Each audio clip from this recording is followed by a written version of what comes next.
یہ ضلع گھوٹکی کا سنت سترم دھام مندر ہے، جہاں 15 ستمبر کے روز چند شرپسندوں نے گھس کر توڑ پھوڑ کی تھی۔ حملے کا یہ واقعہ گھوٹکی کے ایک ہندو استاد کی گرفتاری میں تاخیر پر پیش آیا، جن پر ایک طالب علم نے توہین مذہب کا الزام لگایا تھا۔ مندر کے منتظم جے کمار کا کہنا ہے کہ یہ ان کی زندگی کا پہلا واقعہ ہے جس نے انہیں بے چین کر دیا۔ سپریم کورٹ ہے، ہائی کورٹ ہے، گورنمنٹ آف پاکستان ہے، وہ ان کی تحقیقات کرے۔ اگر انہوں نے وہ گناہ کیا ہے تو بے شک ان کو وہ سزا دے۔ ایک بندے کی غلطی پوری ہماری کمیونٹی کو کیوں؟ اگر ان لوگوں کی یہ سوچ ہے شرپسندوں کی، ہم یہاں سے مائگریٹ کر کے جائیں گے، یہ ہمارا ملک ہے، ہمارا دیش ہے، یہاں ہم پیدا ہوئے ہیں، یہاں ہم کماتے ہیں، کھاتے ہیں، یہیں پہ مریں گے۔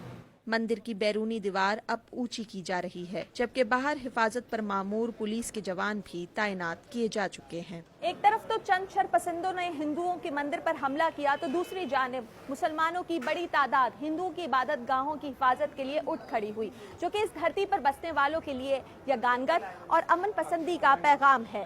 لیکن حالیہ دنوں میں اقلیتوں کے خلاف بڑھنے والے واقعات پر ہندوؤں کے ساتھ ساتھ مسلمانوں میں بھی خاصی تشویش پائی جاتی ہے۔ حقائق کو انہی فلورز پہ اٹھانا ہے نا۔ رکن سندھ اسمبلی نصرت سحر عباسی کا کہنا ہے کہ اس طرح کے واقعات اقلیتوں میں پہلے سے پائے جانے والے عدم تحفظ کے احساس کو مزید بڑھا دیں گے۔ ہمارے ماں داداؤں نے جب ان کے ساتھ وقت گزارا اور یہ ہمارا سلسلہ چلا، تو یہ آہستہ آہستہ اگر چلے جائیں گے تو وہ جو کانسٹیٹیوشن میں، وہ جو ہمارے فلیگ میں ایک پارٹ ہے وائٹ کلر کا، کیا وہ چھوٹا ہوتا چلا جائے گا؟ ڈہرکی کے رمیش کمار کو صحافت میں 17 برس ہو چکے ہیں، لیکن ان کے بقول سندھ میں پیش آنے والے اس طرح کے واقعات کے بعد اب وہ بھی کھلم کھلا اپنی رائے کا اظہار کرتے ہوئے احتیاط برتنے لگے ہیں۔ میں رپورٹنگ کرتا ہوں یا سوشل میڈیا پہ کوئی ایسا اسٹیٹس نہیں چھوڑتا کیونکہ جس کی وجہ سے کسی کی دل آزاری ہو یا وہ بحیثیت اسی بنیاد پر مجھے نشانہ بنا یا ٹارگٹ کرے کہ یہ ایک ہندو ہے، اس نے یہ ایسی پوسٹ کی ہے۔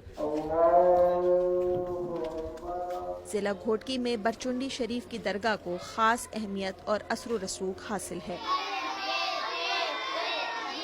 اس درگاہ کے گدی نشین خاندان کے دو فریقوں کے درمیان نظریات کا ٹکراؤ بھی زبان زد عام ہے، لیکن کیا اس علاقے میں پیش آنے والے ایسے واقعات بھی نظریات اور مفادات کے ٹکراؤ کی وجہ سے ہیں؟ یہ سوال ہمیں برچنڈی شریف کی خانقاہ تک لے گیا۔ خاندانوں میں اس طرح سے ہوتا رہتا ہے، کیونکہ ہم پچھلے دنوں 13 میں بھی الیکشن لڑا تھا اور 18 میں بھی ضمنی انتخابات میں میرا بیٹا الیکشن لڑا، تو اس میں ہمارے لیے انہوں نے مسائل در مسائل، جو علاقے کے سردار ہیں یا کوئی اور پیر بھی ہوں گے، وہ لوگ یہ سمجھ رہے ہیں کہ یہ آگے آئیں گے تو ہمارے لیے لوگوں کی جو پسندیدہ ہے وہ یہی ہیں، تو ہم تو پیچھے رہ جائیں گے، ہندوؤں کے پاس آپ چلے جائیں گے۔ یہی سوال جو آپ مجھ سے کریں تو خانقاہ کے لیے بھرچونڈی شریف عبدالخالق یا عبدالمالک، تو وہ کہیں گے کہ ہم ان سے خوش ہیں۔